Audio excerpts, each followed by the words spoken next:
Pro wellness मंत्रा के साथ आयुर्वेद की दुनिया में आपका स्वागत है। कैसे हैं आप सब? Welcome to our YouTube channel. आप देख रहे हैं प्रो वेलनेस मंत्रा।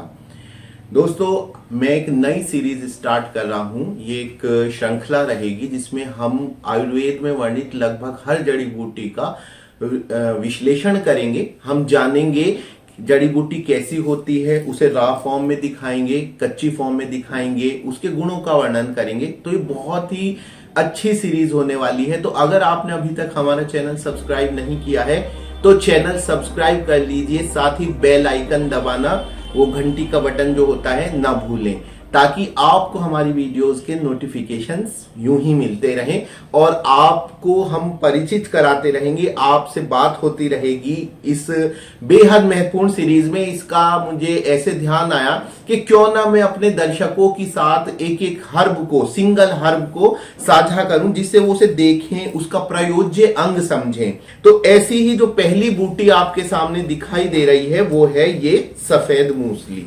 ये आप देख सकते हैं, ये सफेद मूसली है। आगे बढ़ूं इससे पहले मैं बता दूं कि मूसली के नाम से 2 या 3 बूटियां हर्ब्स प्रचलन में है, जैसे कि सफेद मूसली, काली मूसली, जिसको स्याह मूसली या तालमूली भी कहते हैं, और एक होती है लाल मूसली। हो सकता है आपने उसका नाम ना सुना हो। तो आज की वीडियो का टॉपिक है सफेद मूसली, इसके बाद काली मूसली आदि जड़ी बूटियों का वर्णन आएगा। आप देख रहे हैं, ये है सफेद मूसली और इसका वैज्ञानिक नाम, बॉटनिकल नेम है क्लोरोफाइटम बोरीविलियनम। ये इसका वैज्ञानिक नाम है। और इसका जो प्रयोज्य अंग है, यानी कौन सा इसका हिस्सा इस्तेमाल होता है, पौधे में तना होता है और पौधे में जड़ होती है, पत्तियां होती हैं, अलग अलग इस्तेमाल होती हैं। ये बिल्कुल जो, अगर आप इसका पौधा देखेंगे तो प्याज जैसा दिखाई देता है। और हो सकता है, उम्मीद करता हूं अपने दर्शकों से, कि सबने प्याज का यानी अनियन प्लांट सबने देखा होगा। लिलिएसी कुल का पौधा होता है, तो सीधे जो पत्तियां हैं वो भूमि से निकलती हुई दिखाई देती हैं। इस पर सफेद रंग के फूल आते हैं, चाहे तो इस वजह से समझ लीजिए, और चाहे इसका जो रंग होता है वो सफेद होता है, प्रयोज्य अंग का वो सफेद होता है, इसलिए इसको सफेद मूसली कहते हैं। तो आप प्लांट डिस्क्रिप्शन समझ गए इसका कैसा होता है। ये हिमालय में पाया जाता है, 3500 फुट तक ये देखने को आराम से मिल जाता है। इसका प्रयोज्य अंग, इस्तेमाल का जो अंग है, जड़ और बीज होते हैं, लेकिन खास तौर से जड़ ज्यादा इस्तेमाल होती है। तरीका प्रिपरेशन का ये रहता है कि इसको पौधे को जो कंद होता है, जैसे प्याज का कंद होता है, बल्ब होता है भूमि के अंदर, उसे निकाल लेते हैं, धो लेते हैं और इस तरह से ये तैयार हो जाती है धोकर सुखाने के बाद। तो ये हो गई सफेद मूसली का यहां तक का सफर।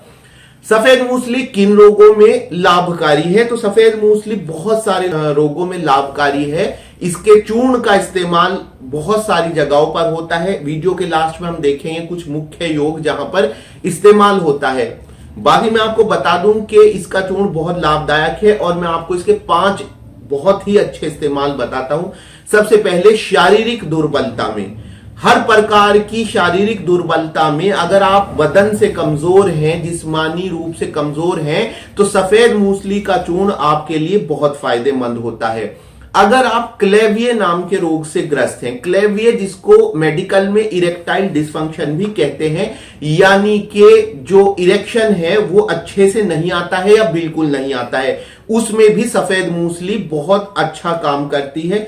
तीसरे, स्पर्मेटोरिया यानी धात रोग में, नॉक्टर्नल एमिशन में और प्रीमेच्योर इजैकुलेशन यानी शीघ्र पतन में बहुत अच्छा इसका काम है। तो इस तरह से आपने देखा, ये 5 इसके काम है। सामान्य शारीरिक दुर्बलता है और शीघ्र पतन, धात रोग, स्वप्न दोष, इरेक्टाइल डिसफंक्शन में काम करती है। साथ ही उम्र बढ़ने की वजह से टेस्टोस्टेरोन का सिक्रीशन गिर जाता है, कम हो जाता है, तो ये उसको भी बढ़ाती है और कामेच्छा यानी लिबिडो को बढ़ाती, क्योंकि टेस्टोस्टेरोन का सिक्रीशन होगा तो लिबिडो भी बढ़ेगी। तो इन रोगों में बहुत विशेष रूप से लाभकारी है। इसकी जो मात्रा आपको चूर्ण रूप में लेनी होती है वो 3 से 6 ग्राम लेनी है, यानी कि आप शुरुआत 3 से करेंगे, फायदा ना हो तो बढ़ा सकते हैं। 2 टाइम लेनी होती है, एक सुबह को नाश्ते के बाद गुनगुने दूध से और एक रात को खाने के बाद गुनगुने दूध से। 3 ग्राम का मतलब आप समझ लीजिए कि एक छोटा चम्मच हो जाएगा। तो ये इसके चूर्ण का इस्तेमाल है। इसका चूर्ण यानी पाउडर कई बहुत ही फेमस जो क्लासिकल प्रिपरेशंस है आयुर्वेद के, उनमें इस्तेमाल होता है। तो मैं आपको 2-3 बता देता हूं और आप उनका इस्तेमाल भी करके देखिए। एक तो है मूसली पाक। मूसली पाक आयुर्वेद का एक शास्त्रीय योग है। भेषज रत्नावली और भाव प्रकाश निघंटु आदि में इसका अच्छे से डिटेल दी गई है कैसे बनाना है। इसकी जो मात्रा लेनी होती है वो 20 ग्राम लेनी है डिवाइडेड डोजेज में। चाहे तो आप 5-5 ग्राम करके दिन में 4 बार ले सकते हैं या 10-10 ग्राम करके आप दिन में 2 बार ले सकते हैं, रात को खाने के बाद और सुबह को नाश्ते के बाद। और इसका जो मूसली पाक का जो सेवन है वो अगर आप गोखरू के साथ करेंगे तो आपको ज्यादा लाभ होगा। मूसली पाक के बारे में कहा गया है हमारे ग्रंथ में आयुर्वेद के इसका सेवन करने से वृद्ध पुरुष भी युवा पुरुष की भांति, युवक की भांति रमण कर सकता है। और दूसरा जो इसका क्लासिकल शास्त्रीय योग है मूसली का, वो है रतिवल्लभ चूर्ण। रतिवल्लभ चूर्ण इरेक्टाइल डिसफंक्शन की व्याग्रा की तुलना की औषधि है। मतलब इतना अच्छा ये है और कोई साइड इफेक्ट भी रतिवल्लभ चूर्ण का नहीं है। रतिवल्लभ चूर्ण में मूसली है और सालम पंजा आदि जड़ी बूटियां हैं। तो गाइज ये जो है मैंने आपको बताया मूसली के बारे में, इसके शास्त्रीय योगों के बारे में आपको पता लगा।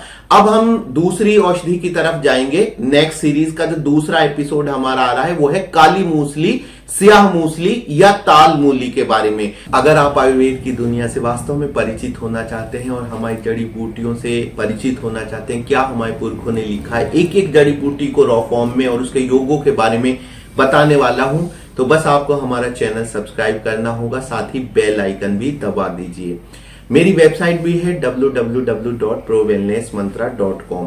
दोस्तों मैं एक आयुर्वेदिक चिकित्सक हूं और अगर आप अपनी किसी स्वास्थ्य संबंधी समस्या का मुझसे परामर्श करना चाहते हैं और उसका पूर्ण आयुर्वेदिक समाधान चाहते हैं तो आपको मेरी वेबसाइट, जिसका लिंक डिस्क्रिप्शन बॉक्स में दिया गया है, अभी मैंने बताया भी है, वहां पर जाना होगा। आपसे कुछ सवाल पूछे जाएंगे, उसके बाद मैं तय करूंगा कि आपको कौन सा अपॉइंटमेंट देना है। आपकी प्रकृति के हिसाब से आपको उसका पूर्ण आयुर्वेदिक समाधान बताया जाएगा। तो जब आप वो प्रश्नों के जवाब दे देंगे तो मैं आपको अपना एक फोन नंबर दूंगा या फिर व्हाट्सएप चैट के माध्यम से आपसे संपर्क करूंगा और आपकी समस्या का पूर्ण आयुर्वेदिक समाधान, पूरी तरह से 100% आयुर्वेदिक समाधान बताऊंगा। तो दोस्तों ऐसे ही आपसे मुलाकात होती रहेगी प्रो वेलनेस मंत्रा के साथ। फिर से एक नई वीडियो के साथ मुलाकात होगी। प्रो वेलनेस मंत्रा देखने के लिए धन्यवाद।